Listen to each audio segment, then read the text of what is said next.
കശ്മീരിലെ ഭീകരാക്രമണത്തിന് ശേഷം പാകിസ്ഥാനിൽ ഇപ്പോൾ വലിയ സുരക്ഷ ഏർപ്പെടുത്തിയെന്ന റിപ്പോർട്ടാണ് പുറത്തുവരുന്നത്. പഹൽഗാം ഭീകരാക്രമണത്തിന് ശേഷം പാകിസ്ഥാൻ സുരക്ഷ വർദ്ധിപ്പിച്ചിരിക്കുകയാണ്. കറാച്ചിയിൽ സെക്ഷൻ 144 പ്രഖ്യാപിച്ചു എന്നാണ് നമുക്ക് മനസ്സിലാകുന്നത്. ഉന്നതതല യോഗങ്ങൾ നടന്നുകൊണ്ടിരിക്കുകയാണ്. 2016 ഉറി പുൽവാമ ആക്രമണങ്ങൾക്ക് ശേഷമുള്ള ഇന്ത്യയുടെ നടപടികളുടെ വെളിച്ചത്തിൽ ഇന്ത്യ വലിയ രീതിയിൽ തിരിച്ചടിച്ചേക്കുമെന്ന് കരുതിയാണ് 144 ഇപ്പോൾ പ്രഖ്യാപിച്ചുകൊണ്ട് പാകിസ്ഥാൻ രംഗത്തെത്തിയിരിക്കുന്നത്. പഹൽഗാം ഭീകരാക്രമണത്തിന് 5 ദിവസങ്ങൾക്ക് ശേഷവും പാകിസ്ഥാൻ ഇപ്പോഴും ഇന്ത്യയുടെ വലിയൊരു തിരിച്ചടിയെ ഭയപ്പെടുന്നു എന്നുള്ളതിന്റെ ഏറ്റവും വലിയ തെളിവാണ് ഇത്. ഈ ഭയം പാകിസ്ഥാന്റെ പ്രവർത്തികളിലും പ്രകടമാണ്. ഒരു വശത്ത് പാകിസ്ഥാനിലെ ഏറ്റവും വലിയ നഗരമായിട്ടുള്ള കറാച്ചിയിൽ സെക്ഷൻ 144 പ്രഖ്യാപിച്ചിരിക്കുന്നു. മറുവശത്ത് ഇസ്ലാമാബാദിൽ വലിയ യോഗങ്ങളുടെ ഒരു പരമ്പര തന്നെ തുടരുകയാണ് എന്നുള്ളതാണ് മറ്റൊരു കാര്യം. പാകിസ്ഥാൻ വിദേശകാര്യമന്ത്രി ഇഷാഖ് ദാൽ മാത്രം എല്ലാ ദിവസവും 2-3 യോഗങ്ങൾ നടത്തുന്നുണ്ട് എന്ന റിപ്പോർട്ടുകൾ പുറത്തുവരുന്നു. യോഗം നടത്തുന്നതിനായി ഡാർ ബംഗ്ലാദേശ് സന്ദർശനം റദ്ദാക്കിയിട്ടുണ്ട്. അതേസമയം പ്രധാനമന്ത്രി ഷഹബാസ് ഷെരീഫും സൈനിക മേധാവി അസീം മുനീറും തമ്മിൽ പ്രത്യേക കൂടിക്കാഴ്ചകളും നടക്കുന്നുണ്ട് എന്ന റിപ്പോർട്ടുകൾ വരുന്നു.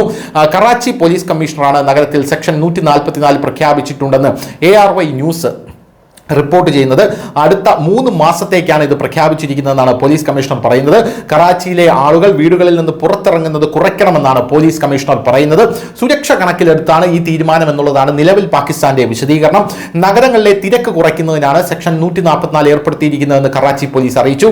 പാകിസ്ഥാന്റെ സാമ്പത്തിക തലസ്ഥാനം എന്നറിയപ്പെടുന്നത് കറാച്ചിയാണ്. ഇവിടെ നിന്നാണ് പാകിസ്ഥാന്റെ മുഴുവൻ വിപണിയും നിയന്ത്രിക്കപ്പെടുന്നത് എന്നുള്ളത് മറ്റൊരു പ്രധാനപ്പെട്ട ഒരു കാര്യമാണ്.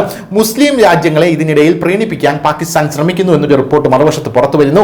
ഇതുമായി ബന്ധപ്പെട്ട് പാക് വിദേശകാര്യമന്ത്രി സൗദി അറേബ്യ, ഖത്തർ, ഇറാൻ, തുർക്കി എന്നീ രാജ്യങ്ങളിലെ വിദേശകാര്യമന്ത്രിയുമായി സംസാരിച്ചിട്ടുണ്ട്. ഇന്ത്യയുമായി സംസാരിച്ച് സ്ഥിതിഗതികൾ സാധാരണ നിലയിലാക്കാൻ പാകിസ്ഥാൻ എല്ലാ രാജ്യങ്ങളോടും ഇപ്പോൾ കേണപേക്ഷിക്കുകയാണ് എന്നും മനസ്സിലാക്കാൻ സാധിക്കുന്നുണ്ട്. ഇന്ത്യ സംസാരിക്കുക പോലും ചെയ്യുന്നില്ലെന്ന് പാകിസ്ഥാൻ മുൻ വിദേശകാര്യമന്ത്രി ബിലാവൽ ഭൂട്ടോ ഞങ്ങൾ സന്ദേശം അയക്കുന്നുണ്ടെന്ന് അദ്ദേഹം പറയുന്നുണ്ട്. പക്ഷേ ഇപ്പോഴും ഇന്ത്യയുടെ ഭാഗത്തുനിന്ന് യാതൊരുവിധ മറുപടിയും ലഭിക്കുന്നില്ല. ഇന്ത്യ റെസ്പോണ്ട് ചെയ്യുന്നില്ല. തങ്ങളോട് ഒരു ചർച്ചയ്ക്ക് പോലും ഇന്ത്യ തയ്യാറല്ല എന്ന നിലപാടിലാണ് ഇന്ത്യ മുന്നോട്ട് പോകുന്നത്. അമേരിക്ക, ഇറാൻ തുടങ്ങിയ രാജ്യങ്ങൾ നേരിട്ട് ഇടപെടണമെന്ന് പാകിസ്ഥാൻ ഇപ്പോൾ നിലവിൽ ആവശ്യപ്പെട്ടിട്ടുണ്ട്. ഇന്ത്യ സമ്മതിച്ചില്ലെങ്കിൽ സ്ഥിതി കൂടുതൽ വഷളാകുമെന്ന് പാകിസ്ഥാൻ ഇപ്പോൾ അറിയിക്കുന്നുണ്ട്. ഉറി 2016 ഉറിയിലെ ആക്രമണത്തിന് 11 ദിവസത്തിന് ശേഷവും പുൽവാമയിലെ ആക്രമണത്തിന് 12 ദിവസത്തിന് ശേഷവുമാണ് പാകിസ്ഥാനിൽ ഇന്ത്യ സർജിക്കൽ സ്ട്രൈക്ക് നടത്തിയത്. ഇത്തരമൊരു സാഹചര്യത്തിൽ 10 ദിവസത്തിന് ശേഷം ഇന്ത്യ വീണ്ടും ചില പ്രധാന നടപടികൾ സ്വീകരിക്കുമെന്നാണ് പാകിസ്ഥാൻ ഭയപ്പെടുന്നത്. ഭീകരരെ തുടച്ചു നീക്കുമെന്ന് ഇന്ത്യൻ പ്രധാനമന്ത്രി നരേന്ദ്രമോദി പ്രതിജ്ഞയെടുത്തതും പാകിസ്ഥാനെ വലിയ രീതിയിൽ ഭയപ്പെടുത്തുന്നുണ്ട് എന്നാണ് മനസ്സിലാക്കാൻ സാധിക്കുന്നത്. News desk, news India Malayalam.